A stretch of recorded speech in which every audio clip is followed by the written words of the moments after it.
Hey there berries, welcome to my Janna support guide for 2021.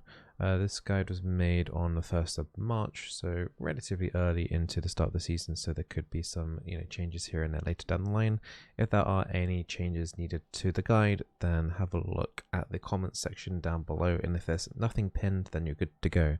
If there is something pinned, then I would advise you to read that and just make sure that we've ironed out anything that's been changed in future patches. But this is 11.4 right now, going into 11.5. So I'm going to be covering the runes and items and skill order and the things that you should be doing as Janna support in 2021. If you're familiar with my other guides that I've done, like recently I did a Seraphine guide update for this one, then you're going to be familiar and you know what's coming. Basically, very similar format to that. So the first thing we're going to be looking at is runes. We're already on the rune screen. There's two kind of like rune pages that I want to showcase to you, so you can kind of like pick and choose what you want to use in your games.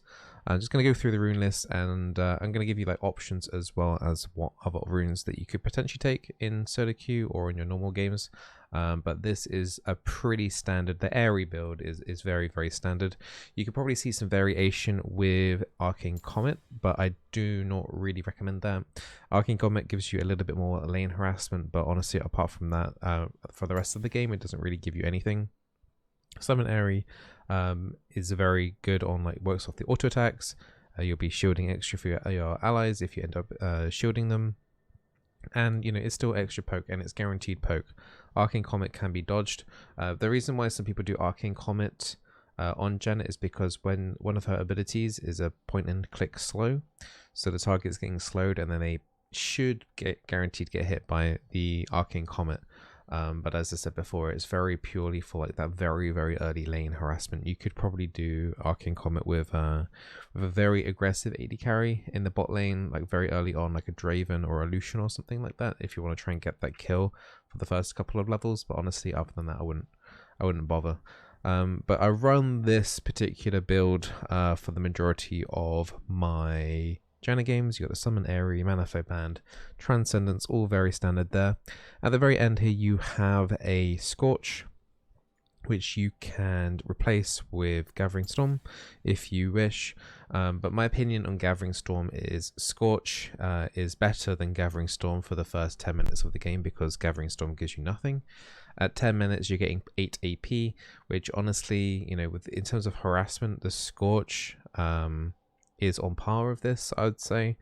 But you won't be getting the AP onto the shield, so you could probably argue that Gathering Storm is minutely better between 10 and 20, but once you hit 20 minutes onwards, the Gathering Storm is worth a lot more, and it does scale. So if it ends up being a 30-40 minute game, you're going to get considerable more ability power. But in general, I like taking the Scorch just for a little bit more lane pressure. I know I don't take the Comet, but the Airy is just more has more utility. But you can definitely do the Gathering Storm. This one is just personal preference, and it's honestly the same with the Arcane Comet. I mean, you could run Arcane Comet if you're feeling that it's making that much of a difference more to your laning phase. So Gathering Storm, Comet, Scorch, Airy, up to you. Try them out, and nothing here, everything set in this guide is a guide, so just choose what you feel is winning you games more often. But this is what I usually run with the Scorch. Inspiration, this is very standard as well. You can maybe see some variations with instead of Cosmic Insight, going into Time Warp Tonic. Some people like doing that. It works off the biscuits as well. So every time you use a potion, you're getting a good chunk of the healing of that straight away, and then you're getting bonus movement speed, and Janna does increase damage off movement speed as well. So you can see the interaction there. It's particularly good against hard engage. So say if like you're up against a Leona or a Rel or something and you make a mistake, getting that extra little burst of healing and movement speed can help you reposition and survive. But honestly, I generally prefer the Cosmic Insight. The Cosmic Insight item haste does affect stuff like Moonstone and Redemption. So and the Summoner spell haste will obviously make your flash come off a lower cooldown, and exhaust or ignite or whatever you're using in terms of summoners. So I personally like Cosmic Insight. It doesn't require much thinking about, and honestly is more new player friendly, but Time Warp Tonic it has definitely got a place. I wouldn't really recommend anything else here because the cookies gives you that extra sustain that you need on lane. Ability Haste is very strong on the on those stat runes down here. You're generally always going to want to run armor. If you're up against like double AP bot side, ability power bot side, then you're going to want to switch that to magic resistance. You can make this one like this, so you've got one magic resist and one armor. That's perfectly fine to do as well. You do lose a little bit of ability power, but honestly the trade-off for the +8 magic resistance is particularly nice.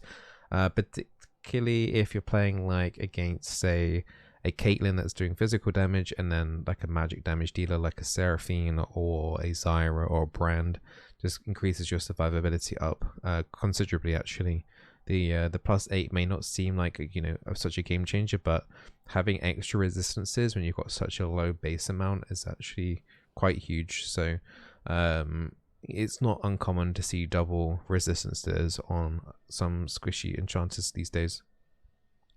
There is another build that I wanted to showcase here as well. I call it the Scared Janna. This is a kind of a build where you take like Relic Shield, so you're taking the minions and you're not looking to harass at all. This is like if you're playing really scared, you're up against something, your mechanical skill isn't that great, and you're up against a hard engage. The Guardian gives you extra protection for you and your AD carry.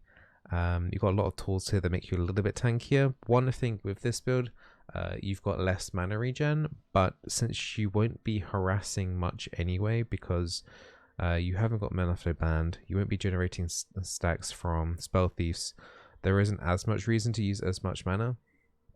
So that really shouldn't be an issue, and this just kind of makes you a bit more tankier, basically. You can also, once again, change the Cosmic Insight to Time Warp Tonic, because you're still going to be getting the cookies, and the Time Warp Tonic works with the biscuits and with your health potions.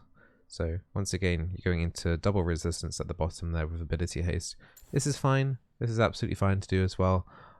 It's definitely a more I don't want to say lazy way of playing the lane, but I wouldn't recommend this for you doing into every game, because supporters will need to have a presence in the bot lane, and you would only really get away with this against hard engage. If you're up against mages or other enchanters, I really wouldn't recommend doing this particular build. But we'll go and go over to the practice tool, and I'll show you skill order, what the abilities do, and what kind of items you should be picking up when playing Janna in your support games. So let's head over into the practice tool. What I'll do is I'll take the base Janna skin, if I can find it. There it is. Just not to confuse you anymore. We'll take the exhaust. Usually when you're playing Janna support, it's usually exhaust or ignite. If you're playing the Scared Janna, is exhaust. And honestly, most of the time, you're probably taking exhaust anyway. If you're opting into the Arcane Comet kind of build, then you're probably looking to do Ignite, just so that you can build more pressure and look for a kill early in the laning phase. Now that I've got everything prepped up in this practice tool, we're going to be talking about through Janna's abilities first, and what they do, and what you are kind of looking to skill order during the laning phase and for the rest of the game. So Janna's passive is Tailwind. You get a base amount of movement speed for yourself and any allies moving towards her. So as you can see, this target dummy here is an ally, this blue one here. If we stand behind it, there's no animation there. But as soon as we stand in front of it, this target dummy is heading towards Janna. So it's getting an extra 8% movement speed. So that's the indicator for that. It's pretty nice, and it fits in theme with Janna's whole kit anyway, which is disengage. So say for example you're in the back of a team fight and you kind of need to push the enemy like away so they aren't like on top of your team as much. Because Janna's in the back, your frontline will be running towards her, which means that they can get away a little bit quicker to help reposition. So that can be quite nice. And in laning phase as well, you can kind of use this to help get your jungler into lane as well, as long as you're in front of them. And then they move 8% quicker, which is quite a lot, particularly early when there's no boots involved. So it can definitely help your team engage in some of those kind of situations as well. And you don't have to do anything on your part either. This is just actively running the entire time, so you don't have to think about it overall too much. Yeah. The second part of this increases her attacks, auto attacks, and Zephyr, which is her W, which we'll be covering shortly. It's going to increase that damage by a flat amount. This damage is increased based on your movement speed. So the more movement speed you have, the more your auto attacks damage will do, and your Zephyr. Overall, not really too important. It's just an extra little thing which is nice, particularly for when you're attacking and harassing in the laning phase. Other than that, the Zephyr bonus isn't really that, and auto attacks bonus isn't that noticeable, but it's just an extra thing that Janna has. So Zephyr is a point and click slow and damaging spell. So you send out your little bird, and then it flies out, attacks, and then eventually it will pop back up. Although it seems to be bugged actually right now. But you will have that little flying bird with you, and that's the indicator for it being ready and that you can auto attack and do your W. So the basic combo in the laning phase is you're doing your auto attack first, and as the projectile is leaving out for the auto attack, you're doing your W as quickly as possible. That's your standard harassment when you're in a brush. So you're going out of a brush, you're doing auto attack W, and then you're going back into the brush for two reasons. Because if you Zephyr someone in the laning phase, you're actually going to be getting minion aggro, and then secondly, it helps prevent the enemy team from targeting you with auto attacks. So single targeted attacks like this will draw out minion aggro. Minions will hate you for this, but allowing you just to get back into the brush, obviously means that the minions won't be attacking you, so you're not taking any free damage. But a more advanced tip for reasons why you might not want to take minion aggro is because it kind of messes up the minion line for your AD carry involved in pushing and letting it push, etc. So there is some wave management reasons as well to make sure that the minion aggro is dropped from you as quickly as possible. Now, what you level second, your Q or your E, is completely dependent on what you're playing up against. If you're up against like a Leona, for example, a hard engage or an Alistair, you're definitely going to want your Q second. When they're in animation to engage, their spell animations, so Leona's E, or like Alistair's headbutt, his W, you're going to want to just tap your Q as quickly as possible. I would highly advise you to activate Smartcast. If you're not used to Smartcast, Janna's Q is very important because there will be a lot of cases where you will need to double tap your Q just to help disengage as quickly as possible, and you don't really care what direction it's going in, because obviously you want it to go towards the enemy enemy support, but this just helps get it off quicker rather than having to do like Q click. Just double tapping the button is much faster and allows you to get your mouse in position just to run away quicker as well. The alternative to this as well is, as you can actually see, it actually disperses them a little bit in terms of like they don't actually land back exactly on the spot where they got knocked up. But the second part of this Q is so the tapping doesn't actually utilize the full range. So if we position ourselves properly, so this tornado can actually go like a massive distance all the way to the turret here, but if you just Q tap it, that tornado is only going about half the distance. If you just press the Q once, it spawns on the ground and it travels much faster, much further, and the knock-up is much longer too. So have a look at the difference between the knock-up between a tap and a full channeled Q. Much longer, almost double the knock-up duration, I'd say. Also, on top of that, the damage is actually increased as well. So if you're up against like mages or enchanters, you actually are using this relatively often in order to basically get a free trade off on the enemy bot lane. So if you actually successfully land a knock-up here, it means that you can walk up for it. If you're nearish, you can walk up for a W and they can't trade back because they're knocked up and they can't reply. Gives your AD carry a chance to harass them as well for free, whether it's an auto attack or a skill shot, because you know they're not really moving from the spot where they've been knocked up. Gives your enemy AD carry, gives your allied AD carry a chance to harass. So for example, if you're playing with an Ezreal, it should allow them to land that mystic shot much easier on that knocked up target. Next we're going to talk about the shield. The shield is good level 2, just for protection. It's a shield. It also gives you your AD carry extra attack damage.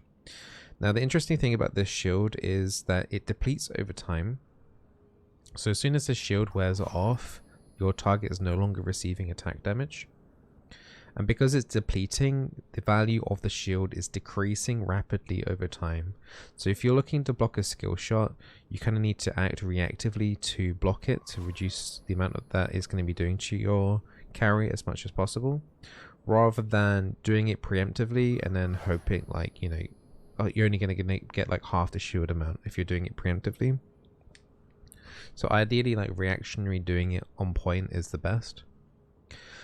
Later on into the game, you can easily get this attack damage value. Maxed out, it's 40, but it can get up to 50 to 60 mid to late game onwards. And a BF sword, which is plus 40 attack damage for an AD carry, is 1,300 damage. So you can already see for 40 attack damage, that costs 1,300 gold. So if you're giving a shield to an AD carry for AD value of 60, you can see you're getting a lot of money value there, or the pure attack damage value, while the shield is active. So if your carry isn't even being attacked in the backline, and they've got one of your shields on for the next 5 seconds, they're going to be doing a lot of increased damage.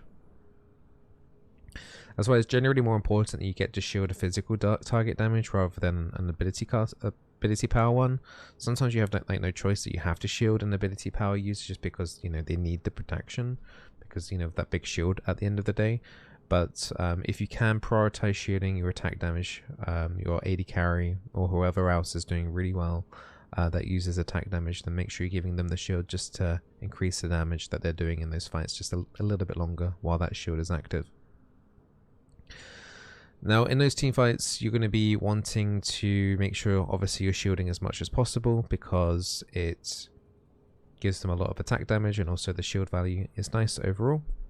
And to do that, there's a second part of this E, is that it reduces the cooldown of the shield by 20% for targets that you knock up.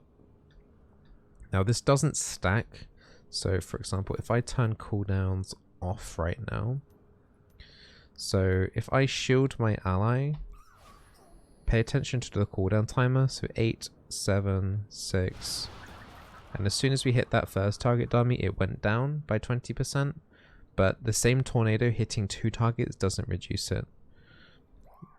So as long as you're hitting 1 target with your tornado, you're going to get the maximum amount from that tornado in terms of cooldown reduction on your E. Next, I want to talk about the, well, one thing I should probably add is actually slow is also affected as well. So you can do shield slow with the Zephyr and then knock up, and that will reduce it by 40%. I believe the knock up on the ultimate works as well, which we're talking about now. Yeah, but it only works for 1 target, similar to the tornado.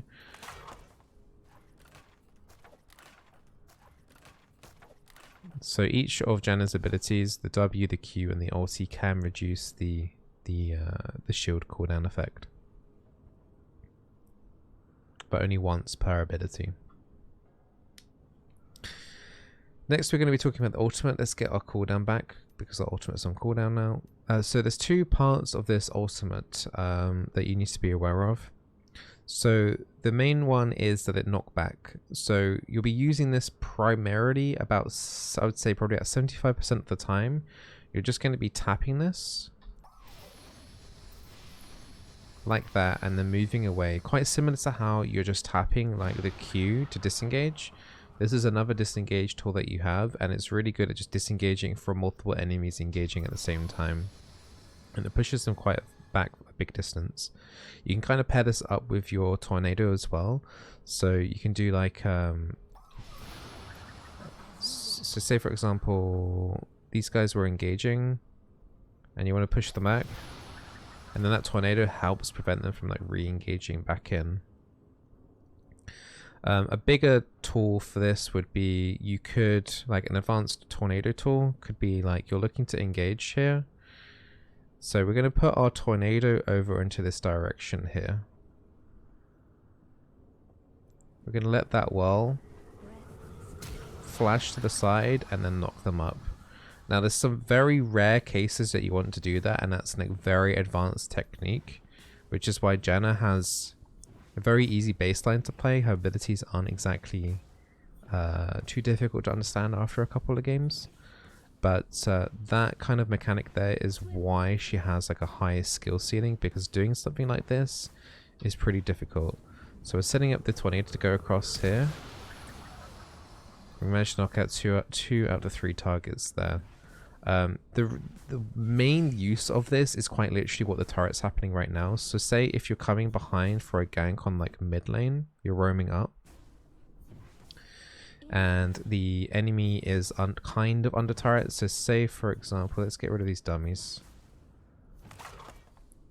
So say if they're nearly under your turret, and you've got an allied champion near the turret as well, you can kind of like come out of the... Before they can see you, you're already doing a tornado there, you flash you behind them, and it just provides extra crowd control so that they take an extra turret hit before they can react, and also allows your allied champion to engage on a situation where they're crowd controlled and they're under turret, taking 3 turret hits. It's very rare that you get to use a situation like that, but I like throwing some advanced things in every now and then. But the second portion of this, which you may need to just use, is it actually channel heals. So if you can do the field duration on multiple allies, this healing actually adds up quite a lot. Base value is 200 per second on the max rank, 100 on the lower ranks. But actually the ability scaling on this is actually really high. Like really high. What's that? Plus 150%. So they get a heal tick per, I want to say per half a second, but it might be per second. Right, I've changed a lot in terms of like how healings have been worked over the years. But according to this, according to the tooltip, we just have to rely, it's heals per second. So your allies will get healed per second. So sometimes you can only get like 1 tick off. Sometimes you can get the full duration off. It just depends on the entire situation, especially if you've already used your tornado before having to use your ultimate and you've already pushed away the enemy. Sometimes the fights are just stuck in one like area, like for example in the mid lane there's just a fight that's been happening here for a really long time. Sometimes you have no choice but to just, you know, stand there and heal as many people as you can and hope for the best. It does put you in a vulnerable position because you do have to stand there and stay channeled, but the heals do add up a lot when you have got more of those plus percentage healing items, and you've got a little bit more AP as well. So the heal is definitely worth considering if it's not for an emergency extra disengage against like an assassin just to protect you and your AD carry. But that covers all of Janna's abilities.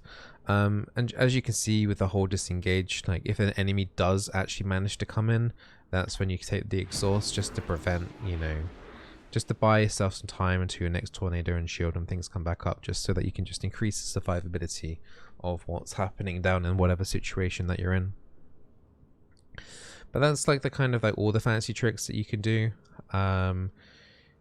with Janna. So yeah, if you manage to get your, one thing I will add though, if you manage to get your tornado out like this, and if you're crowd control, you can actually activate your Q again while crowd control.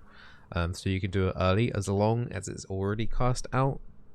Just kind of a weird thing that you can actually do on Janna, but once again the instances of where that's probably going to happen is generally pretty low. But just means just that extra thing that you can maybe think about when you're in your games.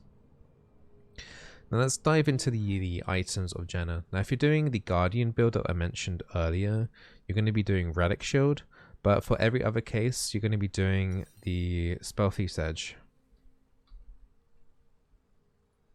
You're going to be taking this, you're going to be making sure that you're harassing in the lane early and getting the stacks up on that over time. The extra base mana regen and the ability power scales everything on Janna's kit, including you know, her ulti, you know, the heals coming from that as well. So, you know, very strong starting item, and you know, you definitely should be harassing with Janna with the W in laning phase, even if you're doing Comet or Airy. Then moving off of this, you're generally looking to do a Moonstone, but you've also got a viable option with an Imperial Mandate. So Moonstone is very good for two reasons. The healing is respectable and you can generally activate that a lot in the lane and in the game. And also the second big bonus of this as well is the ability haste that you get with the mythic passive. Now haste on all enchanters is amazing, and it just means, for example, we can get our disengage tools off a lot earlier. Now if you're wanting to be a bit more aggressive, maybe you're doing the Arcane Comet, maybe you're playing with a very aggressive team, maybe you have a team full of assassins, for example. Fights aren't going to be lasting as long, so you'll be looking towards the Imperial Mandate, which will basically give your team a bit more damage. So yeah, and also you're getting a bit more movement speed from that as well with the Imperial Mandate. So Imperial Mandate, very solid option. There is a third item that you could consider taking, is Shreddiers. The mythic bonus on that does increase your movement speed, and then you've got the active movement speed as well. But honestly, generally right now, at least early in 2021, Shreddiers is probably the worst out of all the mythics. Even though the interaction here seems nice with Janna with the movement speed, the raw damage from the Imperial Mandate and the healing and the cooldown reduction from the Moonstone is just purely stronger than this active from the Shreddiers. So even though it seems like it could be a good item, right now it's not great, and I'd only really recommend between the Imperial Mandate if you're looking to be really, really aggressive, or the Moonstone if you want a lot more team utility and more disengage options. But for now, I would recommend, if you're not sure, Moonstone is always the safest one to go into. While you're leading up to Moonstone, you probably want to be picking up your cooldown reduction boots first. I wouldn't really recommend any other boots here. Sometimes some Jannas go like mobility boots so they can get around the map a little bit more, but you have so much movement speed off her W anyway that I think the cooldown reduction adds a lot to what you want to do, which is disengaging more often, and you know, the occasional poke a little bit more often too. So as you're building up your Moonstone, I would say prioritize your Ionian boots of lucidity quite early, while you're heading up, when you're picking up like the fairy charm and things like that. Once you've got like the gold, once you can buy like the, you know, the base boots, and then move on to the, as soon as you can move on to the cooldown reduction boots, I would do that, just because not only are you getting the extra movement speed to, you know, dodge skill shots, you're getting the cooldown reduction, but you actually will be doing a little bit more damage with your Zephyr and your auto attacks, which you'll still be in the laning phase with as well. So just genuinely makes you super, super annoying. So this is like the key build already. So we kind of want to add like at least one item to this. So your main options are Chem Tech Putrefier.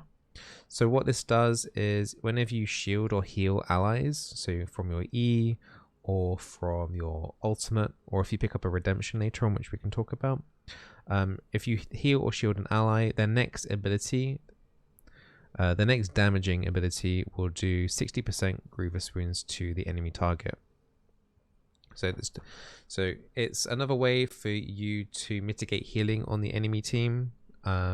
Also, if you're actually attacking anyone with your Zephyr or your Q, you'll be doing a base 40 for yourself anyway. But this ability, this item, it has also got really nice ability haste as well. An extra 20 is pretty nice compared to some of the support items. So this Chemtech is actually really, really good, particularly even if there's only like 1 or 2 healing targets on the other team. So this may not necessarily be from their abilities, like Vladimir, for example, heals for a lot, but you could actually have to take it to mitigate some items. So, for example, Shield Bow has a lot of lifesteal on. You've got Omnivamp on. It's not going to let it search from there, is it? So you got Hydra as well, which has 10% Omnivamp, which is more lifesteal. You've got Gore Drinker, which also restores health as well. So keep an eye on some of the items that people are picking up as well, and you might need to have the Grievous Runes for that. Also, the enemy support, you know, could be healing, could also be picking up another Moonstone, could be worth mitigating some of that as well. So Chemtech is a very, very, very solid item at the moment, and honestly, borderline OP right now. If you don't want to go into Chemtech because they haven't got any healing at all, which is perfectly fine if that's the case, you've got two main options in my opinion. I don't like Ardent Stanza right now. I don't think it's the proc, the Sanctify of this proc is particularly strong at the moment. I would recommend either the Staff of Flowing Water or the Redemption. So there's ups and downs to both of these items. So Staff of Flowing Water is very good. The Rapids proc is really good. So whenever you shield or heal an ally, you and your ally will get 15% movement speed, 15%. And also you and your ally will also get increased ability power. The ability power portion isn't necessarily too crazy. Sometimes you have an attack damage carry that can scale a little bit off the extra ability power, or if you're shielding like your mid laner who's AP, you're giving them some extra stats. But the big one I'd urge is the actual 15% movement speed. Once again, this is kind of bonkers. 15% movement speed is a huge amount, and allows whoever you're shielding or healing to just reposition so much nicer. And also that will interact with the Moonstone if you have that as well. So Moonstone into Staff of Flowing Water is a very popular combination because the heals from Moonstone will then also reactivate for the Staff of Flowing Water onto the target. So the interaction between those two items are just very strong. You could also do Redemption. The Redemption heal is also very nice for big team fights. And also this item, unlike Staff of Flowing Water, it has cooldown reduction on the ability haste, which is very nice. It goes up to 15 upon the full completion. So it just adds to the spell haste that you have and allows you to have your spells off cooldown much quicker. Do note though, if you do use this Redemption, it does not affect things like Baron or Dragon. It says it does 10% true damage, but that is only to enemy champions. So yeah, the Redemption damage sometimes actually is higher than the heal, which is quite interesting. I've had Redemptions do around about 1000 damage in team fights, so it's nothing to snuff at. That you're healing your entire team for a considerable amount, and then doing a flat 10% damage to the true damage to the enemy team, which honestly has helped in quite a few situations. So you have a few items here to potentially think about, but it's not uncommon to have a build like this in your inventory. You could opt out of replacing one of the Staff of Flowing Water or Redemption for a Wardstone once you hit level 13.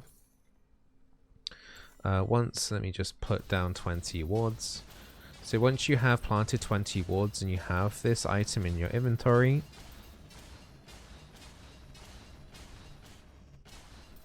it will upgrade to the Watchful Wardstone, and it will give you 25 ability haste and will increase the cap of your wards, and will also hold control wards for you up to a cap of 3. So we've got 3 control wards here in this Wardstone. And just having this item with us is going to allow us to go up from, usually you can only have 3 stealth wards and 1 control ward, but with this item it allows us to have an extra stealth and an extra control ward. So you can see how this can give you much more vision, particularly in the end game, the late game. Once you hit around about 25 minutes into the game, it's going to help you get that Baron pressure. It's going to help you get the Elder Drake or Dragon Soul pressure. Make sure that you've got that extra vision that you need in order to control those objectives.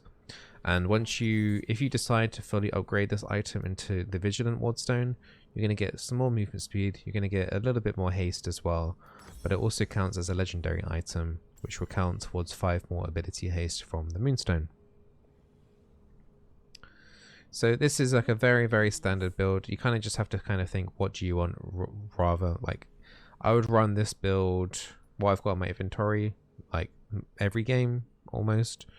You might want to, like, if the enemy team literally has no healing, then the Chem Tech would get replaced with the Redemption.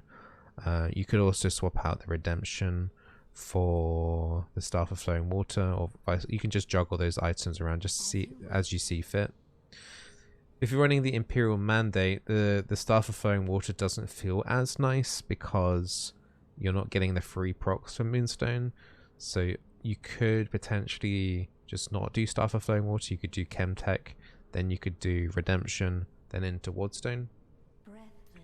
But as you can see, you're getting a lot of ability haste with this kit. This is a full build. You won't get a full build in most games, but 58% there. Without like a blue buff or anything like that. So 58% cooldown reduction is pretty insane. Your Tornado is on a 5-second cooldown. Your Shield's on a 5-second cooldown. Your Zephyr's on a 2-second cooldown. So once you get to this kind of stage, when you shield your ally as soon as you basically W. Okay, that's not a very good reference because I have I have auto cooldowns on. But if you shield your ally and then W, and you're doing a knock up, by the time you've done a W and a knock up, your shield's ready again.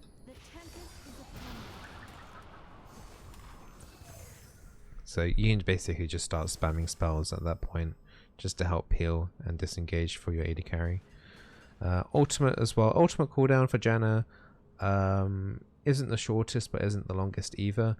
Even with, what was it, 58% cooldown reduction, the ulti's still on a 50-second cooldown. So even when you've got that amount of cooldown reduction, it's not something that you can particularly spam too much.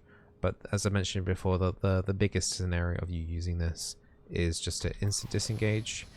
But if you manage to get the healing off, if you manage to get the full healing off here, it says you're healing allies for 870, but it's not taking into the consideration of like the extra 10% from the Staff of Flowing Water. You could have Revitalize if you're a Guardian as well, which could add to that. So effectively, this is more like 950-ish or something. Someone can work out the maths there. But yeah, so nearly a 1000 heal at this point for all of your allies if they get the full duration effect, and if they aren't affected by Grievous Wounds. You can get a massive heal in a team fight with this. Trying to think out. So we'll hop back in terms of abilities, since we're talking back to abilities now. One thing I probably should add is that the actual skill order in lane is what I like to do is 3 points in your W, just to harass as much as possible. Once you've done 3 points in your W, you're actually starting to max that shield for 2 reasons: to get the attack damage up as high as possible for your AD carries, but also the shield value is quite nice, and also the cooldown reduction per point. So every time you put a point in the E, the cooldown on the shield goes down. The reason why we don't max this straight away is because we want to harass with the Zephyr, but the shield isn't particularly great very early on in the laning phase. This kind of scales a bit more once your AD carry gets more crit and more attack speed. So the more kind of crit multiplier that they have and attack speed multiplier they have for the AD that you're giving them, the more value that attack damage comes. So that's why it's important for the Zephyr. Also, you're giving yourself some extra movement speed as well when you're poking people. So it helps you get out in and out and do your job, which is harassing early in the laning phase and preventing your AD carrier from getting jumped on. Once you've completed maxing out your E, you're actually coming back to the Zephyr and finishing that off, maxing out that. The reason why you don't want to put any more points in the queue until it's no more option to, you don't get a lot for putting points in this. The cooldown doesn't even go down. The mana cost goes up considerably of 20 per point. so you're going to be chugging down your mana much more if you actually put points in this. And the only thing you're getting more of is the damage.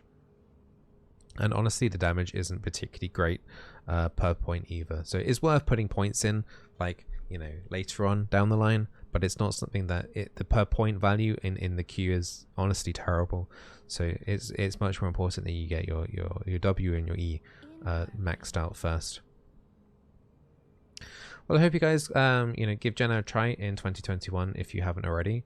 I think in terms of champion selection, if you are thinking of a champion that you're wanting to play blind pick, so say if your first pick in the order and draft, Janna's actually a really solid pick, because she's honestly one of the very few enchanters that can handle hard engaged champions like the Leona, which is super popular right now and super strong, and Alistair. Against something like Thresh on Blitzcrank, it becomes a little bit more tricky. You might want to go into more of the Guardian build in that case. But you can still have a lot of lane relevance. Up against like a Blitzcrank or a Thresh, it literally becomes a skill matchup. Like, you're harder to grab because of your movement speed. But if you do end up getting hooked, then it ends up being quite bad for you, as you are at the end of the day pretty squishy. But you do have some tools to disengage, like an ulti away, you can Q, you can exhaust. So it's not completely the end of the world. And another thing good about the Janna as well in the laning phase is that you're actually setting up for your jungler quite a lot. It may not seem like it with her disengage tools, but you can, you know, just the slow effect here is pretty strong, and then it helps you get into range. Maybe you can then do a tornado, or maybe you can do something very special. You can flash behind them and ult them back into your team. There's been cases when I've done that and I've died because of it, but it does look flashy and pretty cool. And sometimes, you know, you can get good results for that as long as you are thinking about what's going to happen 2 seconds after you do that. But I hope you guys enjoyed the Janna support guide. I hope you guys, if you like these kind of guides, in depth kind of look into everything about a champion, then I recently did one for Seraphine for this season, and I'm looking to do a lot more support guides for this season for all your favorite support champions. I'm going to be looking towards, you know, all the meta ones at the moment. I do a tier list every 2 weeks. I'm generally going to be targeting the tier 1 and tier 2s first before moving down into the less commonly played ones. Not sure what the next one is going to be, but you know, keep an eye out. Subscribe if you're interested in learning and improving your support gameplay. And yeah, don't forget to stay very awesome. Take care, guys. Good luck, and I hope you guys enjoy playing Janna in your games.